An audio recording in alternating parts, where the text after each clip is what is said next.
सो जय श्री राम दोस्तों, अब हम करेंगे क्वेश्चन नंबर 4। क्वेश्चन नंबर 4 में क्या बोला है, find the rank of the matrix by reducing it into echelon form. ठीक है, तो हमारे पास मैट्रिक्स में ये हमारे पास मैट्रिक्स दी हुई है, इसको हमें इक्लॉन फॉर्म में रिड्यूस करके इसकी रैंक निकालनी है। ठीक है, इक्लॉन फॉर्म का मतलब होता है कि हमारे पास जिस तरह से हमारे पास रो इंक्रीज़ होती है नीचे को, उसी तरह से हमारे पास यहाँ पे ज़ीरो की इंक्रीमेंट होनी चाहिए लेफ्ट साइड से। ठीक है, यहाँ पे एक ज़ीरो आना चाहिए कम से कम, यहाँ पे फिर 2 ज़ीरो आने चाहिए, फिर यहाँ पे 3 ज़ीरो आने चाहिए, इस तरह से हमारे पास होता है। ठीक है, और जब हम इक्लॉन फॉर्म में रिड्यूस करते हैं तो हम सिर्फ या तो रो ऑपरेशन यूज़ कर सकते हैं या तो कॉलम ऑपरेशन यूज़ कर सकते हैं, दोनों एक साथ नहीं कर सकते।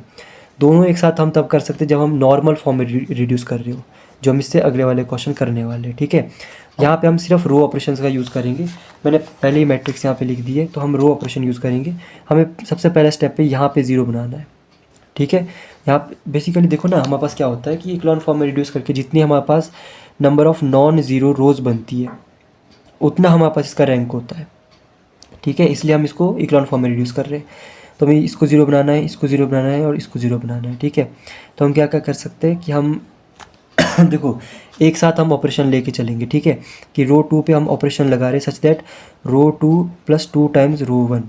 ठीक है, अब साथ ही साथ इस पे भी लगाएंगे रो 3 पे, रो 3 + 3 टाइम्स रो 1। ठीक है, और रो 4 पे लगाएंगे रो 4 - रो 1, 1 - 1 तब ज़ीरो बनेगा। ठीक है, तो हमारे पास क्या आ जाएगा, 1 2 3 4 फर्स्ट रो ऐसी कैसी रहेगी, -2 + 2।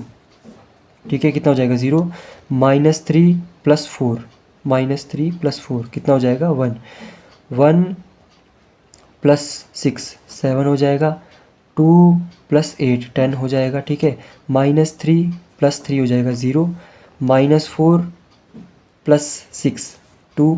ठीक है, 5 + 9 कितना हो जाएगा 14, 8 + 12 20। ठीक है, 1 - 1 0, 3 - 2 1, -3 10। ठीक है, ये हमारे पास आ गया। अब हमारे पास बेसिकली यहाँ पे ज़ीरो आ गया। अब हमें क्या करना है, यहाँ पे ज़ीरो लगाना है। ठीक है, तो इसके लिए हम क्या करेंगे, रो 3 पे ऑपरेशन इस्तेमाल करेंगे कि रो 3 - 2 टाइम्स। देखो हमने क्या किया, रो 1 को लेकर के हमने जितने ऑपरेशन लगाने थे लगा लिए। ठीक है, अब हम कंपेयर करेंगे विद रो 2, इस तरह से हम करते हैं। ठीक है, तो हमने रो 1 को अब नहीं देखना, अब हमें रो 2 को देखना है। ठीक है, हमने क्या किया, रो 3 पे ऑपरेशन लगाया इसको ज़ीरो बनाने के लिए सच दैट रो 3 - 2 टाइम्स रो 2। ठीक है, ये वाला। साथ ही साथ हमें इसको भी साथ में ज़ीरो बना लेते हैं, तो इसको हम देखते हैं बाद में देखते हैं, अभी इतना करते सिर्फ। ठीक है, 1 2 3 4। ठीक है, 0 1 7 10 ये दोनों ऐसी कैसी रहेगी, 0 - 0 0, 2 - 2 0, 14 -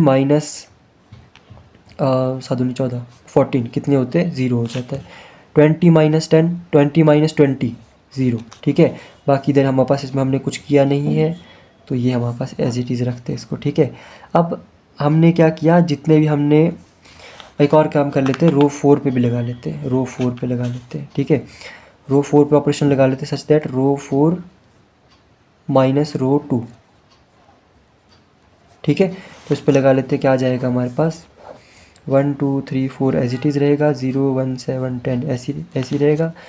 अब 0 0 0 0 रख लेते हैं ऐसे ही, इसमें से इसको माइनस करना है, 0 1 में से 0, -3 -7 -10 10 -10 आ गया 0।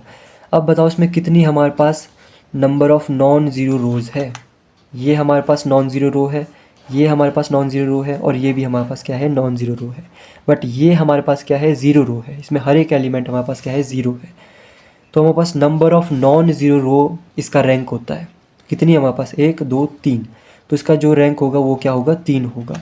तो ये जो हमारे पास गिवन मैट्रिक्स है इसका रैंक क्या है, 3 है, क्योंकि इसमें नंबर ऑफ़ नॉन ज़ीरो रोज़ कितनी है, 3 है। ठीक है, बाकी लास्ट में आप ऐसा भी कर सकते हो कि ये वाली जो थर्ड रो है R3 और जो फोर्थ रो है इसको आप एक्सचेंज कर सकते हो, इसको ऊपर लिख के और इस वाले को नीचे लिख के, क्योंकि जो ज़ीरो रो है ना उसको लास्ट में लिखोगे तो अच्छा लगता है देखने में। ठीक है, बाकी मेन बात तो यही है कि कितनी number of non zero rows है उससे पता लगता है। तो ठीक है।